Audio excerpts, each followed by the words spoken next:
Hello everybody, I'm Alex the Hunted, and because for some reason Marvel released the movies early in the UK than they do for America, this is kind of an early review for the rest of America of Avengers Age of Ultron. It's finally here after all that waiting, after so many trailers that gave away too much about the movie and showed too much, but anyway, it's finally here and here's my review of it. Well, Avengers Age of Ultron is a pretty good movie actually. It's pretty strong at some points. It has a few problems here and there, but as a follow-up to the first Avengers, it does it pretty well. I don't think it's as good as the first Avengers, but I do think it's a good follow-up there and thereabouts.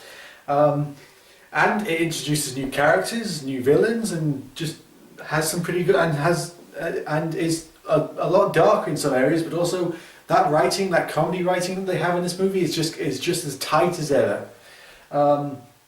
The cast pretty much all are in there, just all know what they're doing. They're all they all just fit into their roles so well that I feel sorry for whoever has to take over these people when, you know, their contracts end in 2020 and they're going to have to, they're going to have to be recasted at some point, but I feel sorry for whoever that has to be.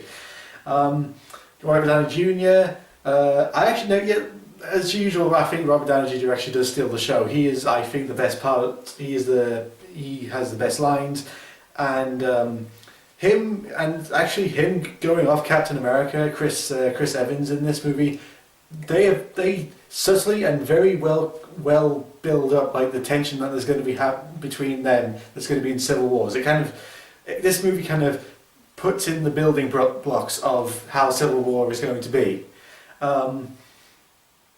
You can also sort of see whose side which member of the Avengers are going to be on.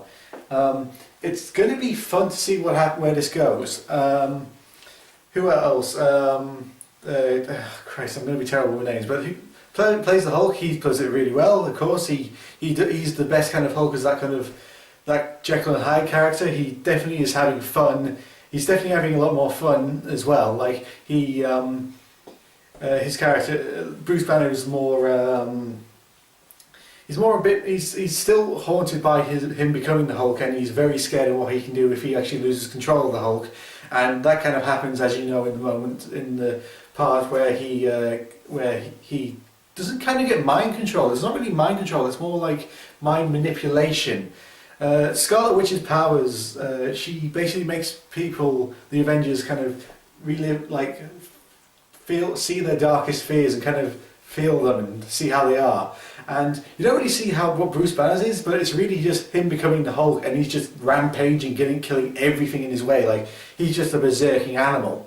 And the fight between him and the Hulkbuster, I think, is the best part of the movie. Problem is, the trailers gave too much of that fight away. There was no. They should have just kept on. They should have just shown the face-off between Hulk and Iron Man and the Hulkbuster.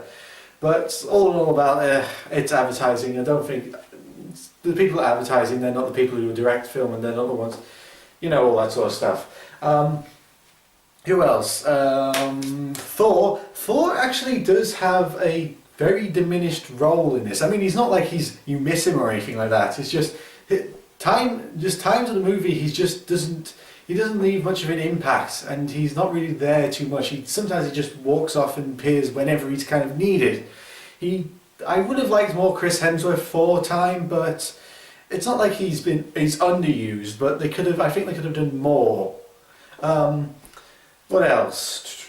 Oh yes, the new edition, Scarlet Witch and Quicksilver. Very well good. Aaron, Christ, the two from the 2014 Godzilla. They are very well. They kind of bring in their chemistry that they got in from Godzilla, the little screen time that they had. But I mean, obviously they're brother and sister, not husband and wife. I kind of question their accents in this movie. It's kind of comic. It's kind of comic-y, but this is a comic book movie, so I don't know. It's sort of a bit too on the nose at times, but I don't know. I think it could go. It can get better, I think. Oh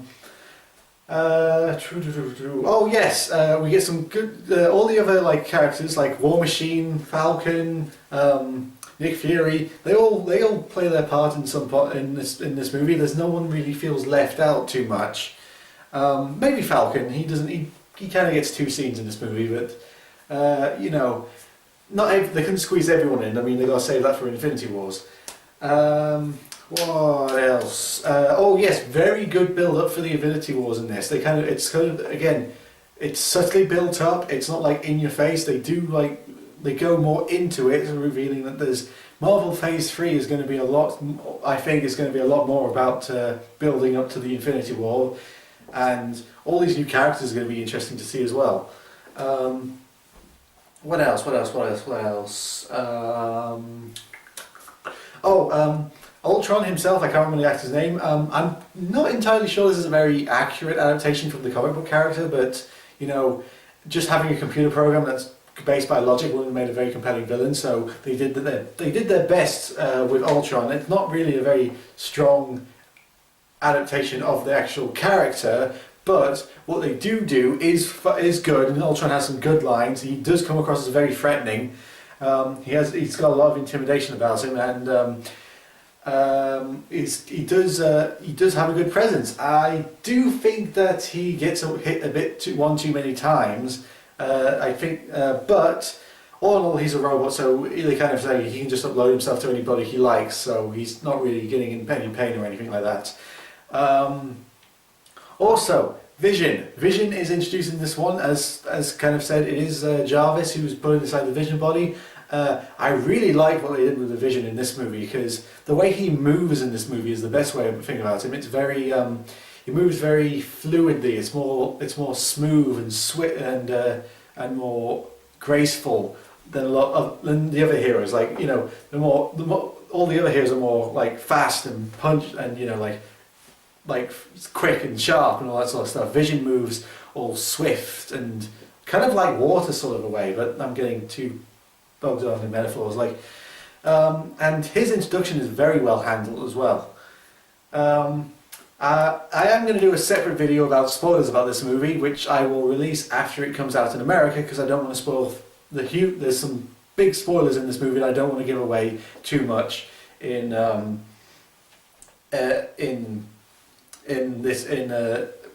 video that will come out soon. So probably about May 1st, May 2nd, that's when the spoiler video will come out.